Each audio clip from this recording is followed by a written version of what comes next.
Officer, UNHCR, India, and Mr. Sachidananda Wallan from UNHCR.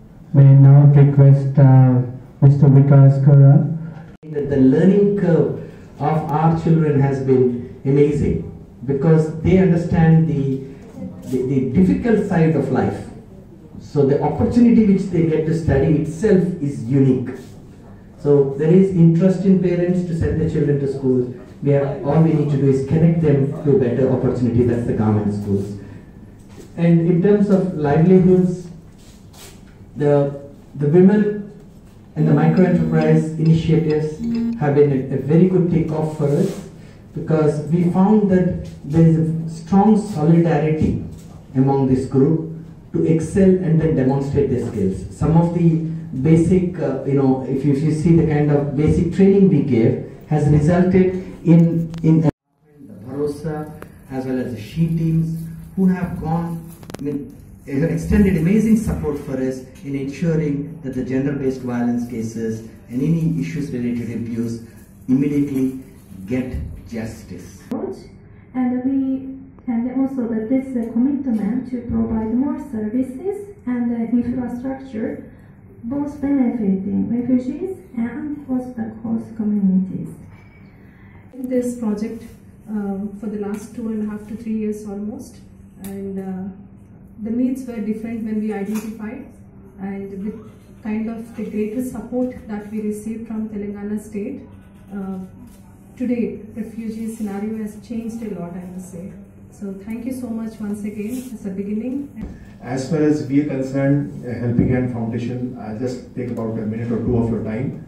We've been working with the refugees for a fairly long time, as most of you know. Two things I would like to say. One is that, as Sir pointed out, we are today working in almost 30 government hospitals. Our role is that of a facilitator, right from tertiary, secondary hospitals, area hospitals to primary health centers. We are encouraging the common man, public, especially the economically weaker sections, to access public health care because it lessens the burden of expenses on them, particularly refugees. What we've seen is that these people, because of lack of awareness, education and so many other problems, language barrier and all, they have been exploited by the RMPs and the quacks in that slums, the camps where they are living. So we will be trying to break that. I am Dr. T. Vijay. Actually, I am taking classes for LLM students. Whenever they face problems with regard to legality, in a formal way and informal way, we are solving the problems, particularly refugees also. The four basic themes that we work in is education, livelihoods, health, environment and DRR, and our vision is to create a source for sustainable development which can be replicated and scaled to different locations and different populations. Then our mission is, to have clean, green societies. I think you can all read up there. What I would like to talk about is the four thematic pillars where we work.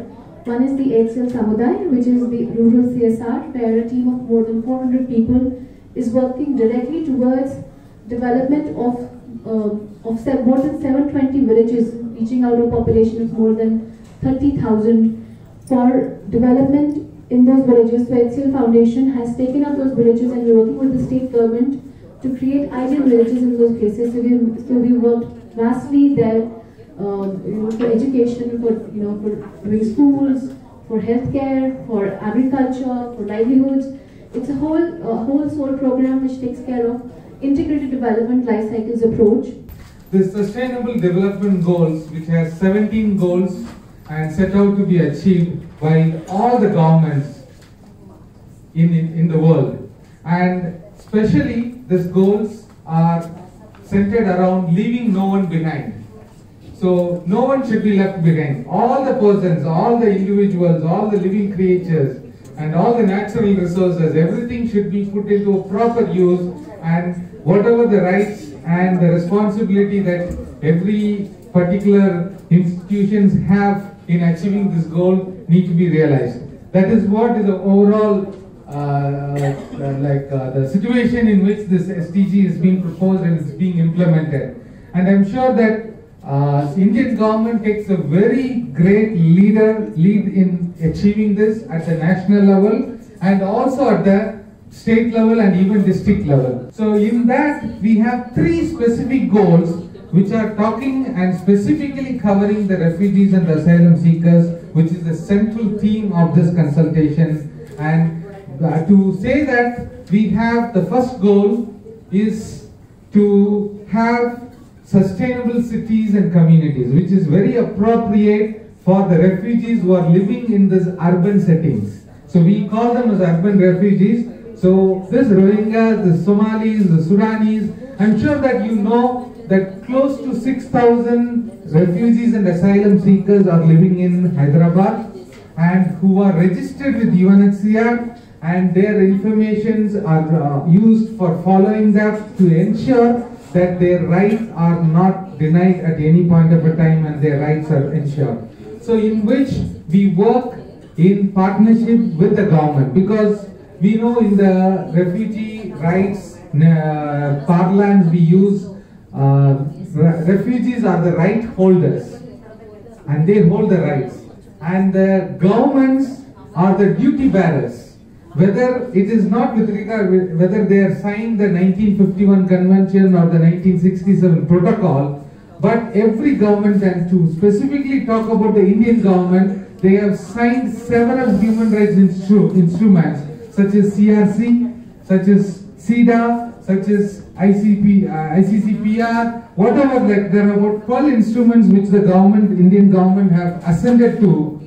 They also take the responsibility of the people either regularly or irregularly seeking asylum. So we want to see like how you can also contribute to their sustenance. And finally to say that like we have great opportunities provided by SCF and also by the Telangana Football Association and people like Mr. Saibaba Sports Coaching Foundation, who have been like providing a lot of opportunities or wanting to provide opportunities on recreation, sports development.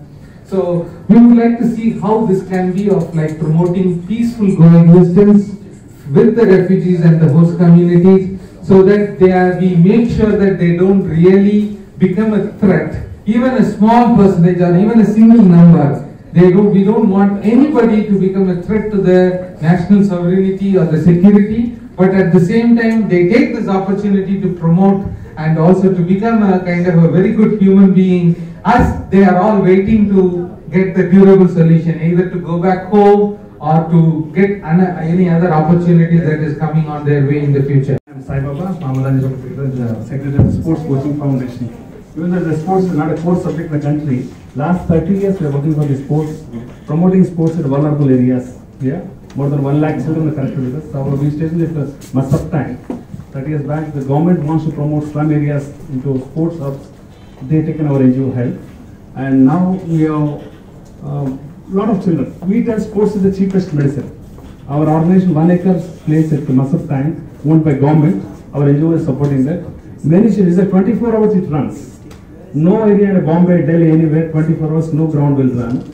We made that place most sensitive and drug-addicted place, converted into the most sorting place for film stars, bureaucrats, everybody come. Now also somebody is playing. Today Tata is playing some match in the evening. The night 2 o'clock foreigners will come. We also connect with the American consulate people. We conduct one basketball tournament. Every year they kind enough to come there and help the children, the slum area children. Education without sports is incomplete. The prevention is better than cure. That's why everybody has to play sports. We promote sports in the government schools and areas like that. Any organization, they can come here. Our gates are open at Masap and other places, we have centers. And anybody, as a voluntarily, we are doing the work. And we are the most awarded sports NGO in the country, 15 and 16, including UN and Rockefeller Connected Awards here. And we are very much thankful to all NGOs who are also helping us, the government, bureaucrats, and we can take our help anytime in sports. We tell them with sports in the 0 level, it's not a excellent center. 0 level, we help the children. The girl is studying the 6th standard, 7th standard, and she never touched the ball. We go to the schools, We promote volleyball, especially basketball. We promote a lot of basketball courts, hundreds of basketball courts we put in government schools. They are playing some years and they are healthy. Healthy India we want to promote. Thank you. And definitely we'll support it, and we have planned it, the sessions also, immunization session as far as health is concerned, and whenever you need any health camp to be conducted, and even the antenatal mothers has been taken care and the immunization will be taken care. And only thing is, I request to you, kindly bring to our notice. Sometimes we may miss it. So if anybody is suffering with a large fever cases or any problem, kindly bring to us notice, and we'll conduct the camp with all the doctors available there. And it comes under our primary health center also is there located in Balapur. Justice could be done to them, because police is striving hard, as everybody knows that police is functioning 365 days and 24/7 for the betterment of the society, and we can't take any chance to, we will not leave any stone unturned or whatever it may be. We are ready to do every possible help that these Rohingyas or any other people, they should not become a scapegoat. And moreover, the dispute among themselves, the ladies, particularly women, were saying, "Saab, hamare ko hamara admi bahut marta saab." And they, as it is discussed, Ms. Prashanti was telling, and other speaker also told, that they don't know the procedure of approaching the local police or procedure of getting justice. What I would like to tell you is, it is in the minds of the locals or whatever it may be, that अरे छोड़ो भाई वो लोग मार लेते मर जाते वही फिर एक हो जाते. See, as we are struggling for their betterment, so this is also one of the point where we have to insist that if they are also quarreling, or if they are also if they are involving in such activities, so let us bring it to the notice of the local police for them to get neutralized. Otherwise, what will happen is a small scuffle may lead to a big havoc.